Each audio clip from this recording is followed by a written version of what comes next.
ഇന്നിപ്പോൾ മഴയൊന്നും ഇല്ലാത്തതുകൊണ്ട് തന്നെ ഭയങ്കര ചൂടായിരുന്നു കേട്ടോ. അപ്പോൾ അതുകൊണ്ട് വൈകുന്നേരം ഒരു 5 മണിയാകാൻ നേരത്താണ് അടുക്കളയിൽ കയറിയിട്ടുണ്ടായിരുന്നത്. കയറിപാട് തന്നെ പെട്ടെന്ന് തന്നെ ചിക്കനൊക്കെ വൃത്തിയാക്കാൻ. ഇന്നിപ്പം ചിക്കൻ കറിയും അതുപോലെ തന്നെ തേങ്ങാച്ചോറ് ഉണ്ടാക്കാനോ പ്ലാൻ ചെയ്തു. അപ്പം ബിരിയാണിയൊക്കെ ഉണ്ടാക്കണമെന്നുണ്ടായിരുന്നു കേട്ടോ. പക്ഷേ ഇക്കാരും ഇപ്പോൾ ചിലപ്പോൾ കേട്ടോ കഴിക്കുള്ളൂ. ആളെന്തായാലും പൊളിച്ചക്കാതെ കഴിക്കുള്ളൂ. അപ്പം പിന്നെ തേങ്ങാച്ചോറായി പിന്നെ രാത്രിക്കേക്കും ആയി പൊളിച്ചക്കേക്കും ആയല്ലോ.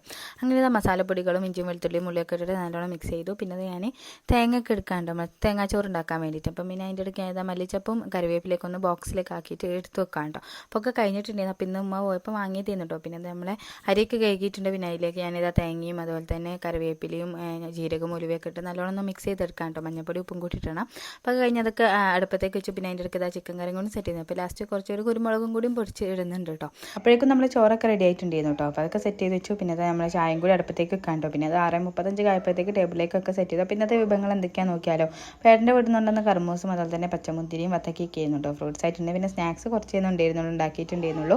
പിന്നെ നമുക്ക് വത്തക്ക ജ്യൂസ് ഉണ്ട്, അതുപോലെ തന്നെ പൽച്ചായ ഉണ്ട് കേട്ടോ. പിന്നെ ഇച്ചുവിന് അതൊക്കെ ചൂടോട് കൂടെ ചോറ് കൊടുക്കാതെ വെച്ചെടുത്തത്. പക്ഷേ രണ്ടുപേരും കഴിച്ചിട്ടുണ്ടായിരുന്നില്ല കേട്ടോ. പിന്നെ ഇച്ചും ടേബിളിൻ്റെ മുകളിലൊക്കെ കയറുന്നുണ്ട്. ഇനിയിപ്പോൾ നമ്മളെല്ലാവരും കൂടിയിട്ട് നോമ്പ് വെറുക്കാണ് കേട്ടോ. അപ്പോൾ അൽഹംദുലില്ലാഹ് നമ്മൾ 28ാമത്തെ നോമ്പ് ഇവിടെ കഴിഞ്ഞു. അപ്പോൾ എത്ര പെട്ടെന്നല്ലേ നോമ്പൊക്കെ തീരുന്നത്.